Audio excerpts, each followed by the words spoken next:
According to the National Bureau of Economic Research, a great recession started in the United States in year 2007 and it ended in June of 2009. Although it has been claimed that the recession ended in 2009, even after a decade till date in 2019, it still lingers in some form or the other. So all the economists were caught off guard. They are thinking for new ideas, and that's where all these ideas has created a new byproduct, which I could call new macroeconomics.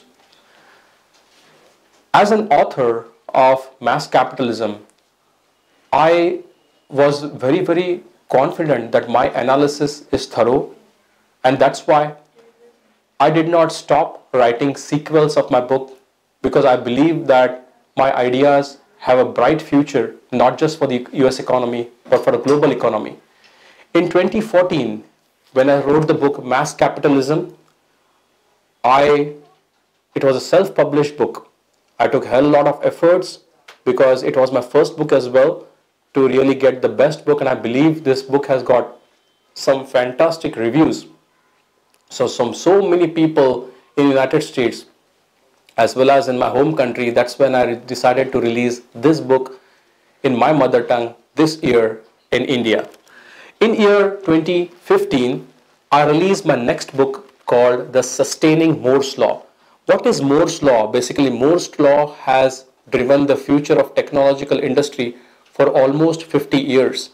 And when the whole industry is claiming that Moore's Law has met its demise, I was amongst the person who really challenged this conventional thinking that Moore's Law is dead. In fact, I personally thought that Moore's Law can be sustained for longer, and these are the ideas I put forth in my book published by Morgan and Claypool Publishers called Sustaining Moore's Law, where I put forth new business models, new ideas, and also have some ideas related to Make in India, where I had forecasted back in 2014-15 itself that Make in India is going to fail. And this has happened actually. If you look today in India, Make in India is considered to be a big failure. So those are my forecasts have come true, whatever I made in my 2015 book. So in my I published another book called How Information Revolution Remade Business and Economy, a Roadmap for Semiconductor Industry. The reason for me publishing this book is because semiconductor industries realizing that Moore's Law has meeting its demise came with new ideas and new policies for more than more and beyond more.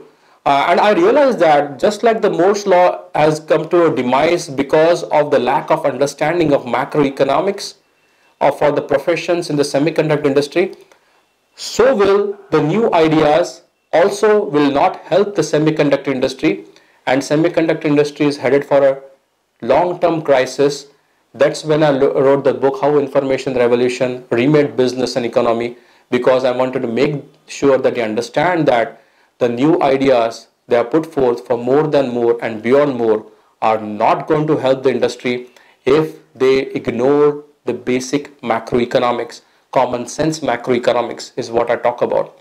So later I also published a book with Lambert Publishing called it was actually more on work of my master's thesis, a revise of my thesis, just where I mentioned about how to improve it's a technical book. It's for engineers, actually it's not for economists. So I won't recommend this book for any economist to read.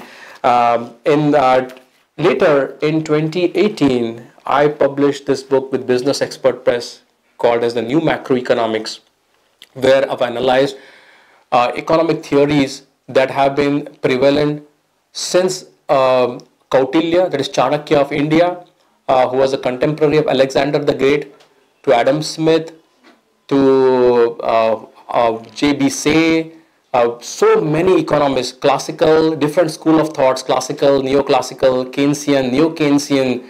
I also analyze monetarism and so many. So it is a fantastic book for people who want to understand what are different schools of thoughts. And I put forth how all these schools of thoughts have failed, and now we need new ideas for reviving this global economy.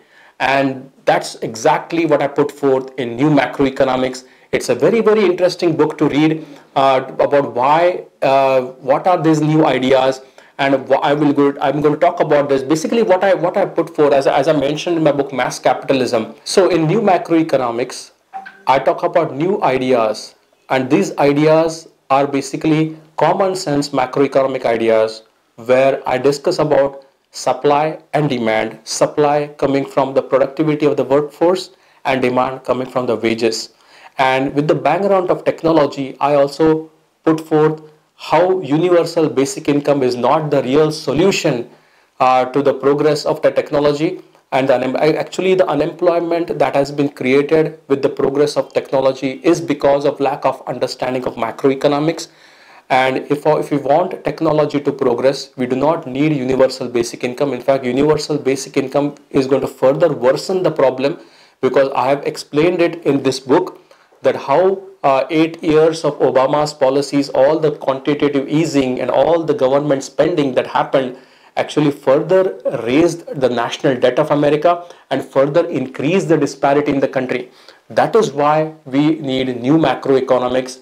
And this new macroeconomics, exactly the ideas that I put forth in Mass Capitalism, where supply and demand have to grow in proportion, supply coming from the productivity of the workforce and the demand coming from the wages. So when technology grows, when the productivity rises exponentially, what is to be done so that the demand grows as well? And finally, this year I also published Economic Renaissance in the Age of Artificial Intelligence. In this book, I talk about I bring them different thought leaders from different professions in different parts of the country, different parts of the world, to put forth a holistic solution to the problem of unemployment that will be created when artificial intelligence grows in the world, and when we have artificial intelligence everywhere. What is to be done? How can we avoid government spending? How can we avoid an economy where there is no unemployment? What is to be done so that people can work together, solve the problem of unemployment? And there are so many other ideas that are needed. We are coming blockchains, we have Internet of Things, we have environmental crisis, we have unplanned cities, we have so many other problems that all I edited this book with the Business Expert Press. I believe this is a great book to read as well. Thank you.